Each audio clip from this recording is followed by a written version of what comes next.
Here's what we decided to do together.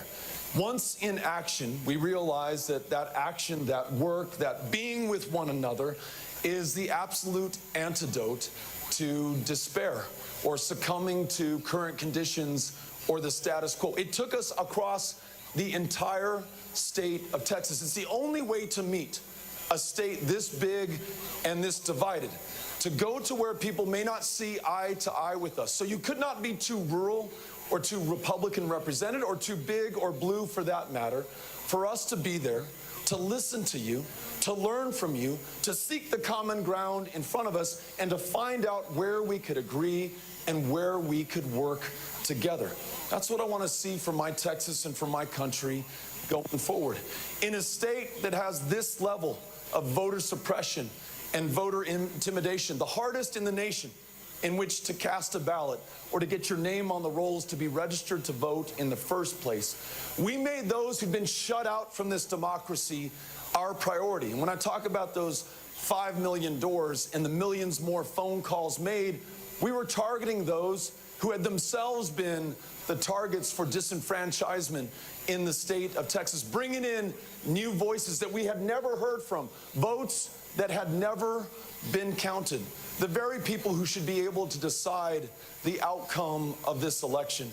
And against a governor in a state where there are no campaign contribution limits, where he started, folks, $50 million ahead the day that we entered this race.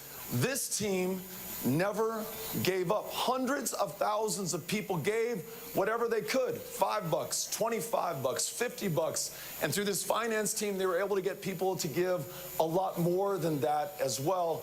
And then we used those resources as effectively, as efficiently as we possibly could, knowing that we would never be able to outspend the incumbent, our opponent, but knowing that those resources were precious and we had to use them to get to those doors of those voters who otherwise we would never hear from in this election. In other words, all of us doing all we could with what we had, where we were, wherever we were, across the state of Texas, the most awesome undertaking that I've ever had the pleasure or the honor to be with. And it brings us now to this moment where, after we have described to our fellow Texans the choice in this election, after some truly historic failures in this state over the last 8 years, we offered a vision, a Texas where every woman makes her own decisions about her own body and her own future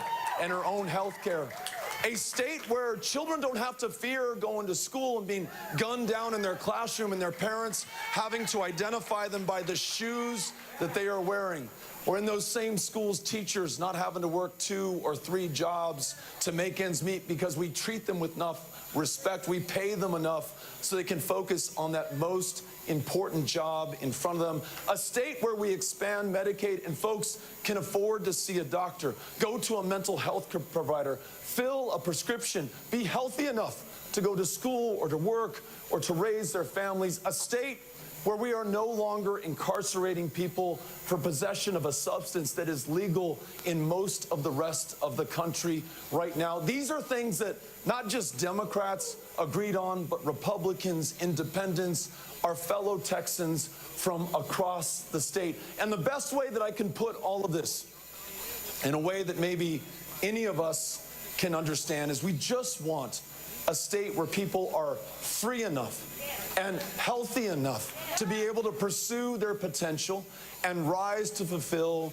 their true promise. A state where we are not defined or divided based on our differences, but find the common interest for the common good right here on the common ground before us. Well, that still is the Texas that I want to live in.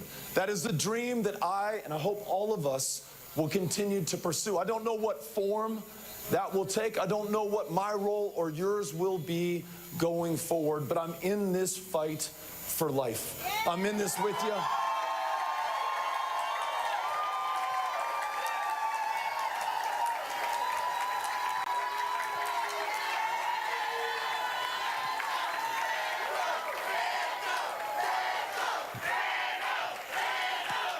Thank you, man.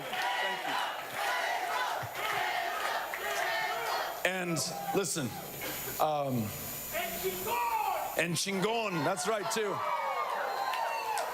They're trying to translate that right now on the news feed in other parts of the country. Hey, so you know, who knows what's next for any of us, right?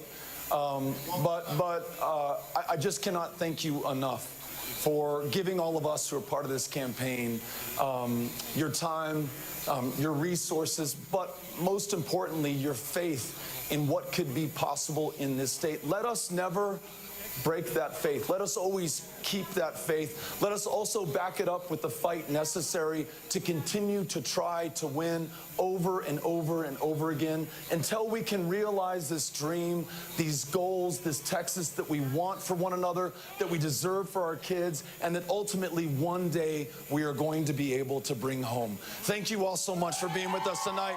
Thank you for being part of this campaign. Les agradezco. We'll see you out there. Thank you all so much. Bye-bye. Thank you. Thank you so much.